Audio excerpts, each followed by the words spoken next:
दोस्तों, नई साल की शुरुआत का टाइम हम सब के लिए खुशी का होता है, सेलिब्रेशंस का होता है। लेकिन जनवरी 1, 2025 का दिन न्यू ऑरलीन्स, लुइसियाना के लोगों के लिए कभी ना भूलने वाली रात बन गया। एक डिवास्टेटिंग टेररिस्ट अटैक ने ना सिर्फ उस शहर को बल्कि पूरे देश को हिला के रख दिया। आइए इस हॉरिफिक इंसिडेंट के बारे में डिटेल में जानते हैं। न्यू ईयर्स ईव न्यू ऑरलीन की कैनाल और बर्बन स्ट्रीट्स पर हजारों लोग नए साल का स्वागत कर रहे थे। हर तरफ खुशी, डांस और लाफ्टर था, लेकिन वो सुकून का पल सिर्फ एक ट्रक के आने तक था। एक सस्पेक्ट जिसकी पहचान शमसुद्दीन जब्बार के रूप में हुई है, वो अपने ट्रक को क्राउड के बीच फुल स्पीड में ले गया। लोग समझ नहीं पाए कि क्या हो रहा है। सिर्फ कुछ सेकंड्स में 15 लोग मौत के मुंह में चले गए और कई लोग बुरी तरह इंजर्ड हो गए। आंखों के सामने जो हॉरर अनफोल्ड हुआ, उसका विटनेस बनना किसी के लिए आसान नहीं था। जब्बार काफी शातिर और डेंजरस निकला।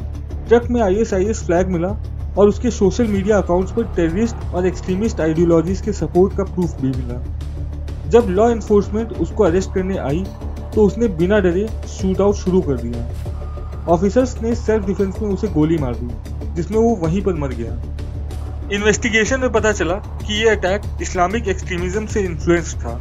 जब्बार एक अकेला अटैकर था या किसी बड़े ग्रुप का हिस्सा, ये अभी भी FBI इन्वेस्टिगेट कर रही है। उसका डिजिटल फुटप्रिंट, ट्रैवल हिस्ट्री और कॉन्टैक्ट्स एक एक करके स्क्रूटिनाइज किया जा रहा है। अटैक के बाद न्यू ऑरलीन्स का माहौल बदल गया।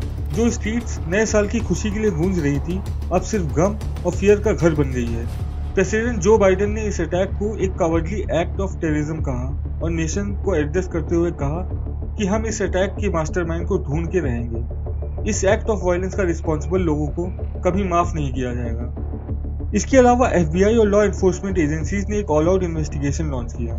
सब कुछ जब्बार के फोन से लेकर ट्रक की डिटेल्स तक स्क्रूटिनाइज किया जा रहा है। यहाँ तक कि उसके पास्ट एक्शंस और कनेक्शन भी एक माइक्रोस्कोप के नीचे हैं। अभी इन्वेस्टिगेशन अपने इनिशियल स्टेजेस में है। लॉ एनफोर्समेंट एजेंसीज एक एक थ्रेड को कनेक्ट कर रही है। जैसे जब्बार के social media accounts, messaging apps और ईमेल अकाउंट्स स्कैन किए जा रहे हैं, ये देखने के लिए कि उसका किसी ग्रुप के साथ डायरेक्ट कनेक्शन था या नहीं। उसकी पास्ट ट्रैवल रिकॉर्ड्स निकाले जा रहे हैं। कहां से ट्रैवल किया, किसके साथ ट्रैवल किया, ये सब डिटेल्स निकाली जा रही हैं। जब्बार के लोकल कॉन्टैक्ट्स और उससे मिलने वाले लोगों की क्वेश्चनिंग हो रही है।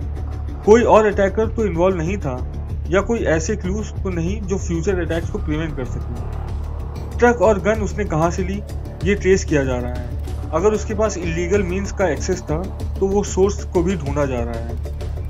यह अटैक एक रिमाइंडर है कि टेररिज्म सिर्फ एक जगह का इशू नहीं है। हर देश को इसके अगेंस्ट यूनाइट होकर काम करना होगा। लॉ एनफोर्समेंट और सिटीजन्स दोनों को अलर्ट रहना होगा। अगर कुछ सस्पिशियस दिखे तो उसको इग्नोर करने की बजाय अथॉरिटीज को इन्फॉर्म करना चाहिए।